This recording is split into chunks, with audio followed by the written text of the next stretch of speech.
ओम साईं राम। दीदी मैं पहले बाबा की पूजा करती थी, लेकिन बाबा के बारे में कुछ नहीं जानती थी। किसी ने मुझे 9 गुरुवार के व्रत के बारे में बताया। फिर मैंने 9 गुरुवार का व्रत किया, लेकिन मन से शायद नहीं की, इसीलिए उनका फल भी मुझे नहीं मिला और मुझे पता भी नहीं था कि बाबा इतने बड़े चमत्कार करते हैं। फिर मेरा दिन बहुत परेशानी से जा रहा था, ऐसे ही बहुत परेशानी हो रही थी।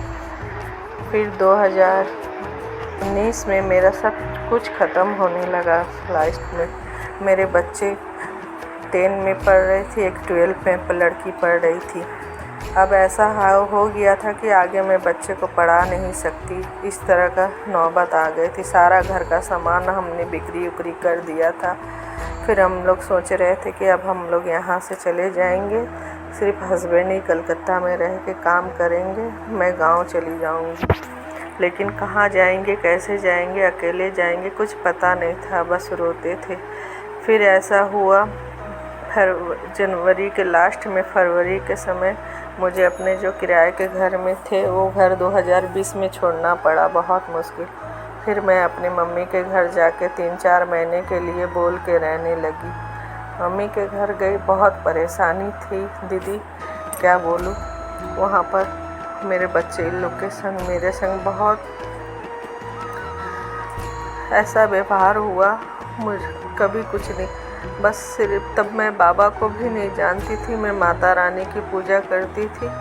मैं बस मोबाइल में देखती थी, क्योंकि मेरे घर में मंदिर तो सब हट गया था, नहीं था। फिर मैं मोबाइल में माता रानी की पूजा पुकारती थी। करते करते ऐसे ही बाबा का फ़ोटो आया एक बार फेसबुक में। फिर मैं बाबा को बोलने लगी, बाबा आप क्या करते नहीं करते हम नहीं जानते, लेकिन मेरे सब गलती को माफ़ करके आप हम लोग को एक जैसा रखिए। फिर उसी समय कोरोना आया, फिर हम लोग का गांव जाने का कैंसिल हो गया। उसके बाद में धीरे धीरे मेरे हस्बैंड, जो पहले अपने जॉब में नहीं जाते थे, अच्छे से ड्यूटी नहीं करते थे, फिर उनको क्या हुआ, वो अपने उस समय कोरोना के समय पूरा ड्यूटी करने लगे, अच्छे से जाने लगे। फिर धीरे धीरे कोरोना जब खुला, फिर हम लोग किराए के घर में आए। तब भी मुझे पता नहीं था कि ये सब मेरे बाबा कर रहे हैं। बस मैं माँ पूजा करती थी और घर में बाबा की मूर्ति भी नहीं थी। आगे वाले जो बाबा की मूर्ति थी, जो फ़ोटो थे, सब मैंने गंगा में बहा दिया था गुस्से से। फिर मैं दूसरे तरफ चली गई थी, कभी ये मूर्ति की पूजा करती थी, कभी वो मूर्ति की पूजा करती थी, लेकिन पता नहीं। एक बार ऐसे ही देखते देखते मुझे साईं सच्चरित्र के बारे में मोबाइल से पता चला। फिर साईं सच्चरित्र के बारे में जानने के लिए यूट्यूब में देखने लगी तो आपका चैनल आया। फिर आपके चैनल देखते देखते मुझे पता चला कि साईं सच्चरित्र बुक पढ़ने से ये होता है वो। फिर मैंने धीरे धीरे आपके मुंह से बाबा की महिमा सुनी, बाबा के बारे में सुने।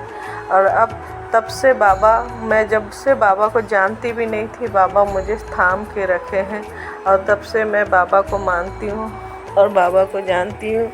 अभी भी बहुत सारी परेशानियाँ हैं, फिर भी विश्वास है कि अब बाबा मेरे साथ हैं। बहुत पहले से अभी बहुत अच्छा है दीदी, बहुत सुधर गया। अभी मेरे जो आदमी हस्बैंड ऑफिस ड्यूटी नागा करते थे, नहीं जाते थे, अभी वो भी ड्यूटी अपने टाइम में जाते हैं, करते हैं। मेरे बच्चे लोग, जो मुझे आशा नहीं था कि 11-12 लड़का पढ़ेगा, लड़की कॉलेज पढ़ेगी, आज लड़की कॉलेज पढ़ रही है, उसका फाइनल ईयर है ग्रेजुएशन का, लड़का का फर्स्ट ईयर है। सब मेरे बाबा की कृपा से है दीदी, और इसके आगे मैं क्या बोलूँ। ओम साईं राम।